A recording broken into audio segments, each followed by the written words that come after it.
บ่ได้ติดต่อแต่ติดตามเนาะพี่น้องเนาะเจ้าพบกระดังห้องเสียงเหลือเสียงมือของน้อง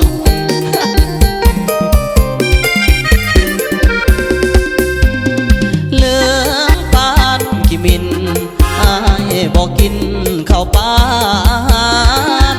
ตั้งแต่น้องไปแต่งงานอายสมสารมาหลายเดือนปีตั้งแต่น้องเป็นของเขา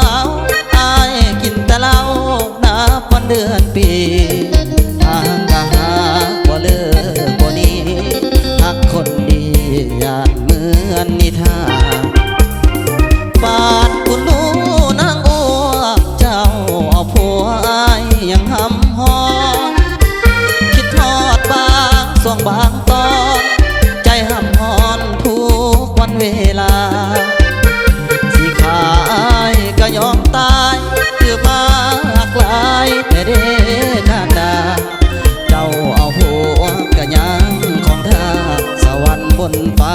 คือบ่เห็นใจไปอยู่คนละกำอายก็นำส่งเฟซสองลา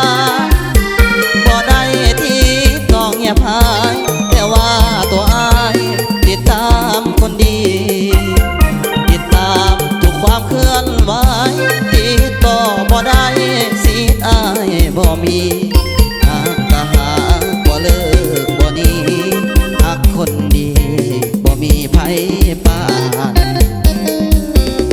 เรื่องคือว่าทรมานบ่คอยใจลอยลอยสู่มือเป็นตื่นน้อยใจนอนห้องไห้ย้ำเจ้าสองเพศลายไอ้ละคือคนตายคิดฮอดลา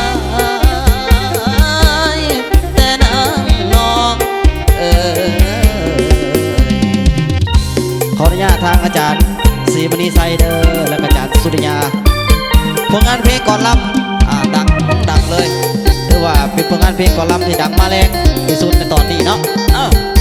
ครับทุกคนบทเลยครับจบเลยถ่ายเลยยังกันนะถ่ายแล้วบอกถ่ายแล้ว